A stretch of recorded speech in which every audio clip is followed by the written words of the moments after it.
It's okay to sometimes sacrifice quality if that's the budget that we're working with. It's okay to not have a space that's pristine all the time. It's okay to break a few interior design rules because rules are meant to be broken.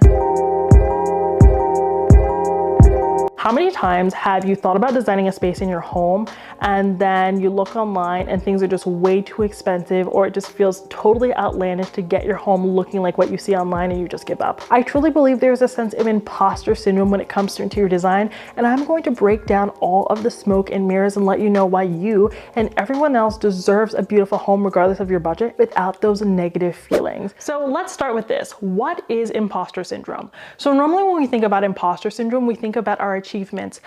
Maybe I won an award. Maybe I was selected as like employee of the month and I'm like, oh, I don't deserve this. I don't deserve my achievements because of XYZ. You feel less than and not worthy relative to the other people around you. And this might be due to socioeconomic background or race or gender or a myriad of other reasons. And while we normally think of imposter syndrome when it comes to like school or work, I think it really permeates into interior design. It's just kind of in a different way. We think to ourselves, oh, I don't deserve to have a beautiful space because I don't have all my ducks in a row. I haven't hit this financial goal yet. I haven't this, I haven't that. And because I haven't done XYZ, I don't deserve to have a place that feels like home. I do not deserve to have a beautiful space. And you can't really trust me to talk about this without me talking about my background. So I actually grew up with my grandmother. My grandmother took me in when I was younger and we were super low income. She had actually retired by this time. She did a little part-time work, but for the most part, she was retired and she had always been a homemaker. So we were living on a fixed income. Whatever Social Security was sending us, that is what we were living off of. And you guys know that's not very much money. But I had no idea we had no money. I had no idea that my grandmother struggled to pay my school bills. It's because she saw value in the home. We would dumpster dive together. We would this, we would that. When I actually first went to live with her, the house was not bland, but it mostly just had art in it. It wasn't as well decorated as now. But when I moved there and there was a space for me, we started painting things. We would do mosaics. We would like find plates at the thrift store and crack them and use them for mosaics on the wall. She turned my old, like, you know, when you like play on your refrigerator when you're a kid, you're learning how to like spell and you have those magnets. She put the magnets on the ceiling of the kitchen. Anything used or old or borrowed that someone didn't want anymore, we would turn into home decor, into art, and it was marvelous. I never felt like I had little because of the home that she built for me. So now it's time for me to convince you why taking care of the home is important. And it's not just because we want things to look good. I think when we like are on social media and stuff like that, it's all about who has the best looking home, who's keeping up with the trends, whose space looks the nicest, whose space is going to get the most number of likes and reshares. And while that's all very nice, that's not what I mean when I say taking care of the home. I mean providing yourself with a space that feels good to you and feels safe, because there is so much power in the home. The way your home looks, whether it is cluttered or tidy, can really impact your stress levels. Having a clutter-free home can really help offset the lack of feeling of control in other parts of your life. So it can be very therapeutic in that way. The colors that you have in your home can impact your mood, as can the lighting. If you have a lot of lighting in your home and natural light, you tend to actually just be in better spirits, as opposed to spaces where you don't have as much natural light and it's very dark. So there are so many facets of the home that actually impact our mental health. And personally, I believe there's so much power in just having a safe place. You know, at our jobs, when we're out at friends' house, when we're out at stores. I'm not saying that life is dangerous, though for some people it is. I'm saying that you just need a space where you can be yourself and you can be human and you can decompress and you can feel at peace. Because I don't know about you, but I've moved into plenty of rooms and apartments where it was just a place to stay. It was a house, it was a place to stay, it was four walls, but it didn't feel like home. But when I had a space that could reflect me and the things that I like and the things that made me feel good, I felt safe, I felt calm, and therefore I felt better equipped to do the things that I needed to do. So why do you experience this sense of imposter syndrome in the first place? Well, I can tell you this is not a difficult one. It's because society says that interior design is for rich people. When you go to that Crate & Barrel website, when you go to that Our House website, that Restoration Hardware website, and you see $1,000, $2,000, you're thinking, hey, I don't have money like that. This is not for me. I am not the target demographic, which is true. You aren't their target demographic, but you can also take into consideration that there are home stores that are targeted towards you. I think people write that off. Sure, you may not like Bob's Discount Furniture, you may not like the style, you might find that it is dated or something like that, but that doesn't mean that there aren't retailers catering towards you. There are people who do believe that you deserve a beautiful home. If Michael's and Joann and Dollar Tree and Five Below didn't want you decorating your homes, they wouldn't sell home decor. They wouldn't sell home products. You also need to remember that you can achieve the same look as those luxury stores with different products. I can't tell you the number of times I found the same product on Amazon that I found on a designer website. It probably was the same manufacturer, but it was a fraction of the price, right? It's the look for less. If the space still looks good, does it really matter where I got it from? Does the brand really matter? I mean, just think about it. When I was younger, they sold Champion in Walmart for like $7, and now Champion sweatshirt is $65. Man, have the tables turned, right?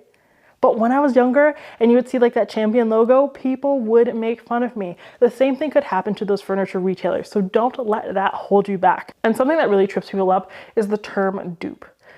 Dupe is a short form of the word duplication, and it's the wrong word. These items are not duplications. They are not exact replicas of these designer products. Sometimes you can get the look for less and not get the quality for less and not see something wrong with that. If you need absolutely perfect craftsmanship, the also fact of the matter is just because you pay a premium doesn't mean you're going to get that. I have bought tons of really expensive stuff that is just plain crap, but because it had the designer name on it, I thought that I was buying the designer quality. But sometimes you need to realize that it is okay to take a reduction in the quality. To be honest, things are not made as high quality anymore anyway, so you're better off finding older furniture and using that. But it's okay to buy something even if you cannot afford the real thing. You don't have to have the real thing. It's okay to make yourself feel good for the time being. It's okay to live within your means. Think about how much better it is to buy a dresser that's a knockoff of something else. It has more storage, it gets the job done, it's sturdy enough, than buying something that you can't afford, bring it home, and not being, the best thing you ever had, and then not being able to pay another bill. That doesn't make any sense. I'm not gonna attempt to make it make sense. Also, who's coming into your home? That's what I love to ask people on the internet when they're like, I would never do that because people would judge me. If you're worried about judging yourself, fine, that's fair. If you aren't gonna do the real thing until you have the funds to do it, power to you. I'm rooting for you. I'm rooting for you. But when your mom is like, oh, go clean up your room, we're having guests over, and you're like, are we eating dinner in my bedroom? Are we eating dinner in my bedroom? Are they going through my drawers to find a fork? Absolutely not. People are not coming into your bedroom and judging you. People aren't looking at all the fine details. You are your own worst critic. So don't sit here and be worried about what other people think. Worry about what you think. And if you like something, even though it's cheaper, even though it's like a replica of the real thing, go ahead and buy it. Plus, you have no idea what these designer products are even made out of. I don't know if you guys saw this on the internet, but they did this like really funny experiment where they took shoes from Payless and they called it like something fancy, and they put it in like this fancy mall, and all the people were buying that. They were buying it up. The Airwalk that was like $7 that we all used to own. You see?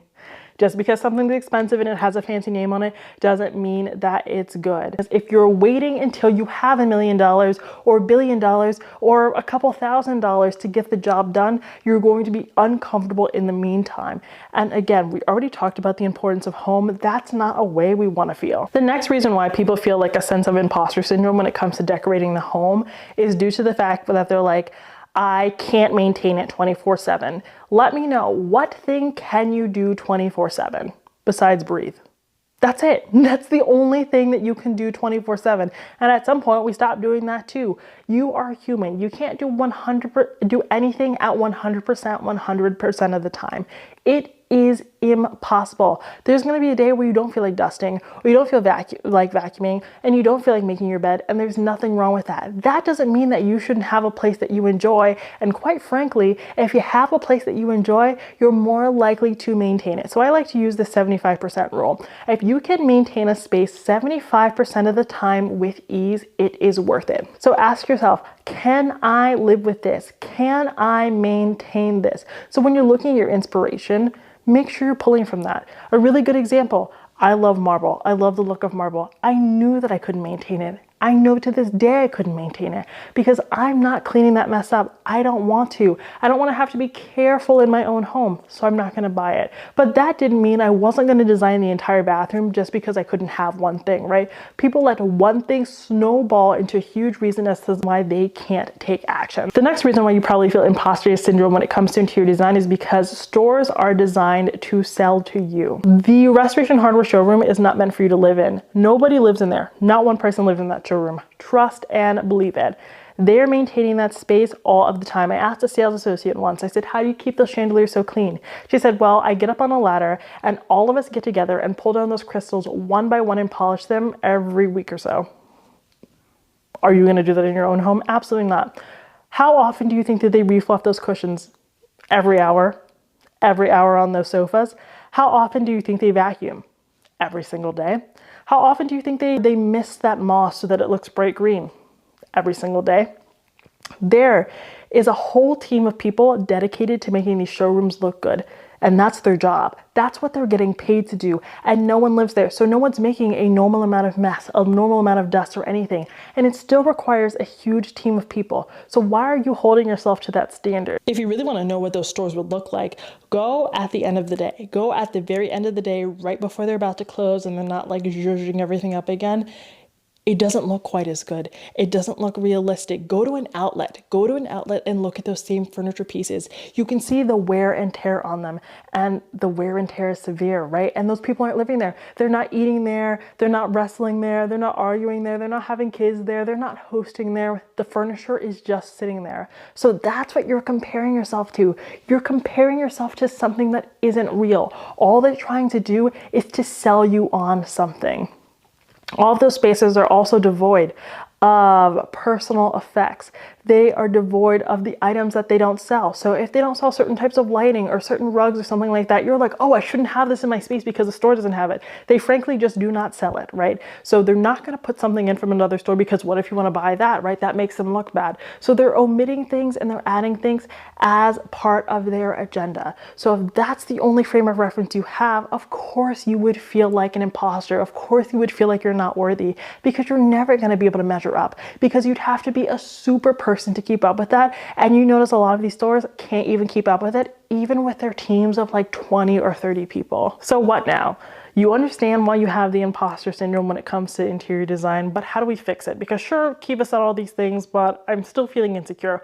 What do I do? Well, first, you start shopping at stores that are meant for you. Start shopping at stores that are meant for you.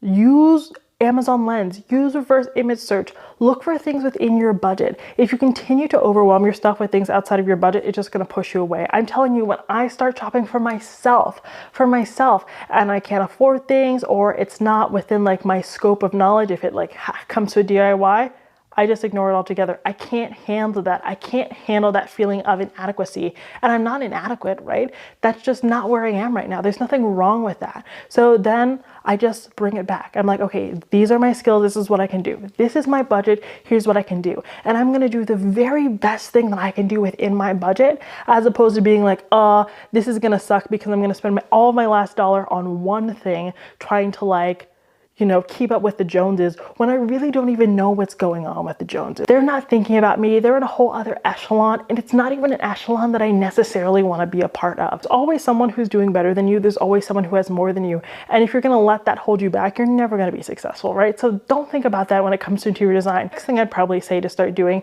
beyond just shopping at stores where you feel welcome, where you feel safe, where you feel like you can ask questions, and where you feel like your money is going where you need it to go, start looking for inspiration among people who are like you. Look for inspiration in novel spaces so that the only source of your inspiration isn't something that's more so aspirational as opposed to inspirational. But I hope you walk away from today's video realizing that everyone deserves to have a beautiful home. You deserve to have a beautiful home for so many reasons. There's a myriad of reasons, and you just need to kind of like reframe how you go about pursuing interior design. Your goal should not necessarily be to look like someone who has $1 million or $1 billion. Your goal should be to have a space that makes you feel safe, a space that makes you look comfortable and looks the way that you enjoy. It's okay to sometimes sacrifice quality if that's the budget that we're working with. It's okay to not have a space that's pristine all the time. It's okay to break a few interior design rules because rules are meant to be broken. All you need is your own safe space, and that is really the power of interior design. Thank you so much for watching today's video. If you liked it, smash that subscribe button, hit that like, and let me know what other interior design topics you want me to chat about. Until next time, have a beautiful day.